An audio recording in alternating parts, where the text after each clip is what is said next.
Allah Yahweh Ba'Shem Yahweh Shai Ba'Shem Kakadash, the Bahasa apostles and elders of Millstone that rule well, and peace and salutations to you sincere brothers out there pushing the truth across the four corners of the earth. Just wanted to jump right into some scriptures real quick, because it's, we're still in the battle, we're still in the fight, and we still got to continue, just like the scriptures tell you, to measure the time diligently. Matter of fact, I'm going to read that 2 Ezra 9. He answered me then and said, measure thou the time diligently in itself, and when thou seest part of the signs past which I have told thee before, then shalt thou understand that it is the very same time wherein the highest will begin to visit the world which he made. And so one thing we have to make sure we do, because we're chained up in this daily life. You got to get up and go to work. You got a routine schedule, and so when things don't fit in I know for me, when things don't fit in my routine schedule, it kind of throws the whole it kind of throws the whole balance off. You have to do extra stuff. You maybe have to take time off. You have to do what you have to do to try to get whatever that is to fit in your schedule. And just like that, Yahweh Ba'Shem Yahweh Shai, he has his own schedule. So one of the top questions we get is people asking us, well, look, first they said the world was going to end Y2K. Then they said it was going to end 2012. And then, people have 1,000 questions about when is the earth going to end? When is the Messiah going to come back? All of this stuff. But they don't want to measure the time, and they don't want to make observations based off of the different things in the world that the Most High has given us. And that's one of the things we have to continue to do. I was just thinking about that myself today. Want to make sure that we understand the timeline for what's going to happen in the earth at the end. The different things that are going to happen, because they're happening now. We see rumors of war. We see victuals that are cheap. We see, we know Gog and Magog, that's talking about Russia. We know they're already in position to go to war. We know all these other nations are in position to go to war. We're here in Babylon still. It talks about when they set their nest among the stars. You got the space station. You got all that stuff up there. It also talks about rivers running red with blood. It talks about destruction on the earth and different natural disasters. You had a huge year last year for natural disasters. Starting off this year, you've had all these ice storms, you've had all this crazy shit when it's supposed to be global warming. So the earth is out of course. The different things are out of course. The society's a fallen society, going into the characteristics of men and women. Everything is out of course and off balance. The men have gotten weak under the order and the rule of this so-called devil, of course. Our women are out of order. They've become very masculine. So all of these different things make up, give us an understanding of where we're at in the grand scheme of things, because like the scriptures say, a day to the Most High is 1,000 years. So his time frame, like brothers always say, his time frame is different from our time frame. That's something that you have to remember, especially on a daily basis. And you have to be, scriptures talk about like the ant. It gives us the example of all these different men who are prophets, who the Lord used, and he used them to push his message, and he put his Holy Spirit on these men. And that's what we read when we open up the Bible. You read the workings of those men who measured the time diligently. They were diligent workers, and you see their works bloom, in us. We are products of what they've done. And really, we're those men, even the ones who are not necessarily named, but they serve the Lord through the fullness of their life too. We're those men coming back as well, So that's something very important that we have to remember.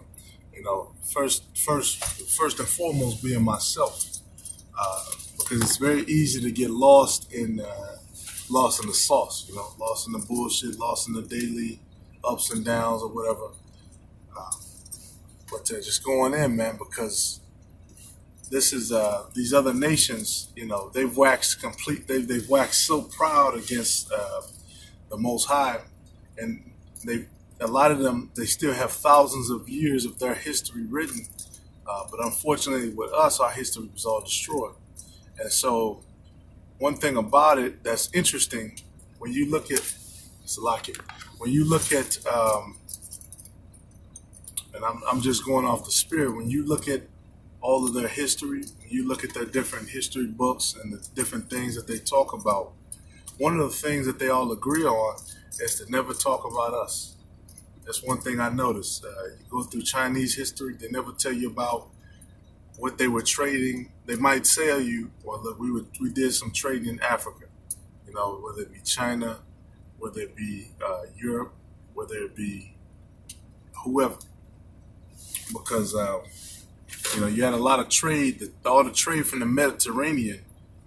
When they would take that down the Silk Road, they could take that all the way to China, and then they could trade with them. And in a lot of cases, like the Moors, they actually did that.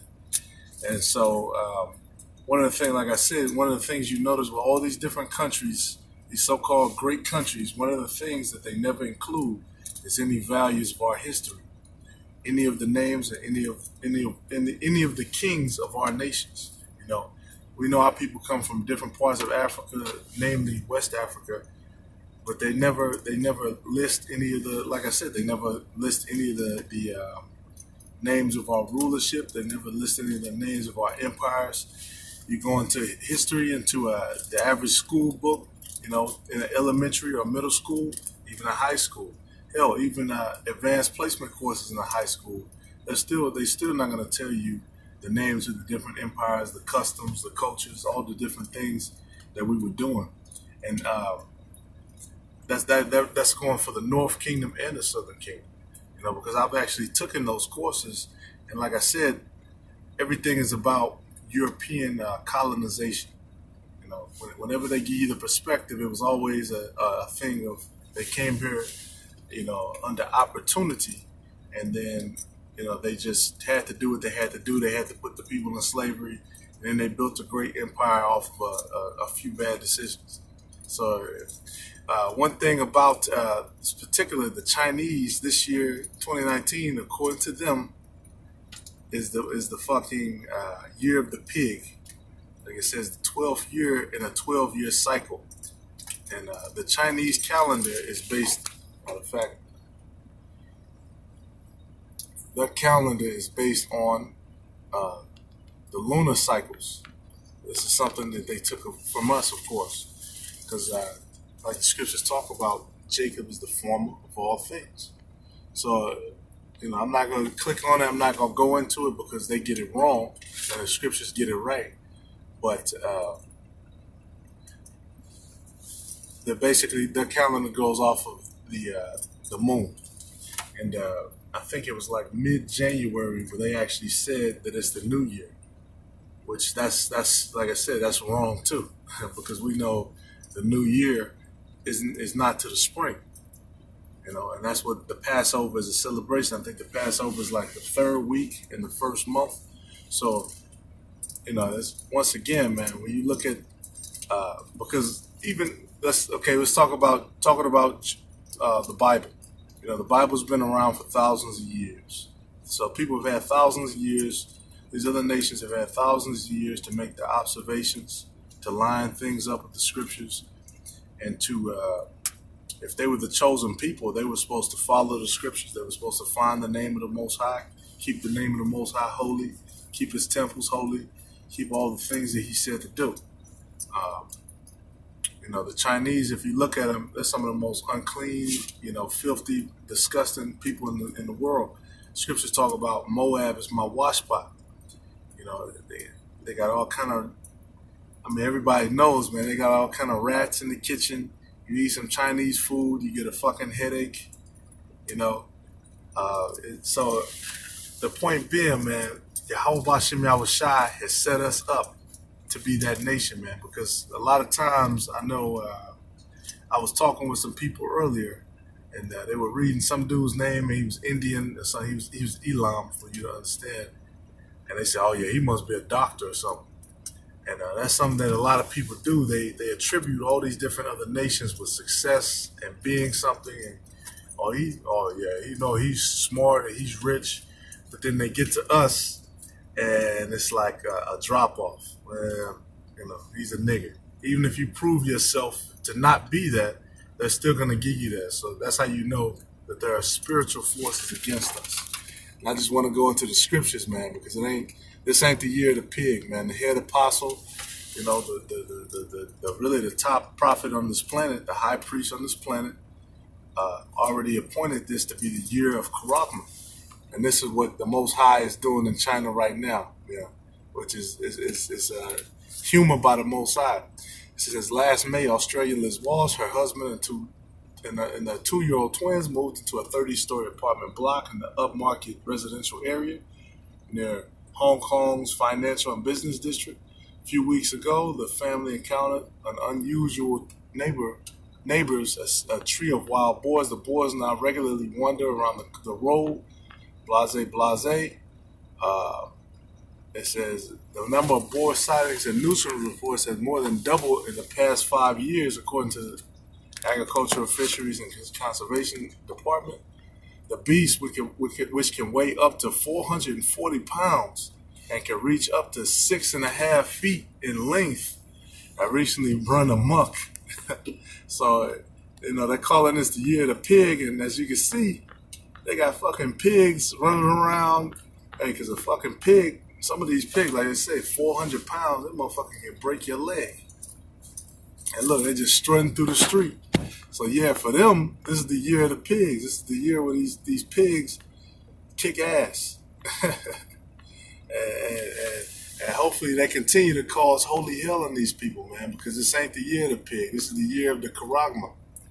Okay, and it's a beautiful thing, man, because the Lord has given us the ministry. He's given us, priests to be over that, and righteous men too. And that's in the entirety of the world. That's something I got to keep reminding myself. This is in the entirety of the world. You got people all over the earth watching our videos, watching sit downs, watching breakdowns, watching the different things that we're saying and we're going into, looking at our spirit, making an assessment based on whether we're the men of the Lord or not. So we got to continue to push forth and to grow and to do those different things that we're supposed to. Because what we're doing is important. It's holy. Holy means separate.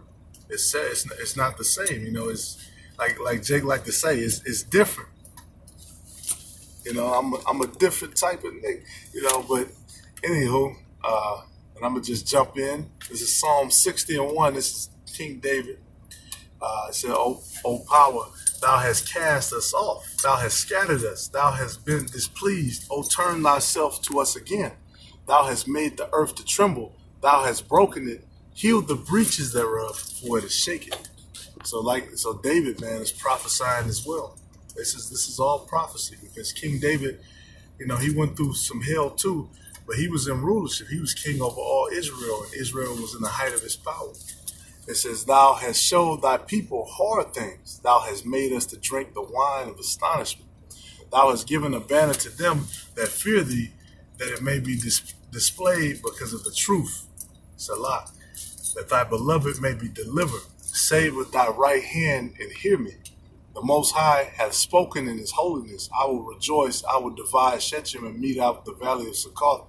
Gilead is mine, and Manasseh is mine. Ephraim also is the strength of mine head. Judah is my lawgiver. Moab is my washpot." There you go. So these other nations, Moab is my washpot. Over Edom will I cast out my shoe. Philistia, triumph thou because of me. Who will bring me into the strong city? Who will lead me into Edom? Will not thou, O power, which hast cast us off? And thou, O power, which does not go out with our armies? Give us help from trouble, for vain is the help of man. Through the Most High we shall do valiantly, for it is that shall tread down on our enemies. And that's beautiful, man. I just wanted to read that because that's the goal. That's one of the main goals for us to tread upon our enemies. We're only here to do a job. Once the Lord gives us that power, everything is going to change. It's just the point of us doing what we're called to do. The Lord said, become fishers of men. So, with that being said, man, I hope that was edifying, man. We want to continue on, continue forth to preach the gospel out to the four corners of the earth until the time appointed when we can't do so anymore. And we're going to continue on, man. Call Allah Yahweh Bashim Yahushua Bashim Makakadash. Okay, and shalom to you brothers out there. Shalom.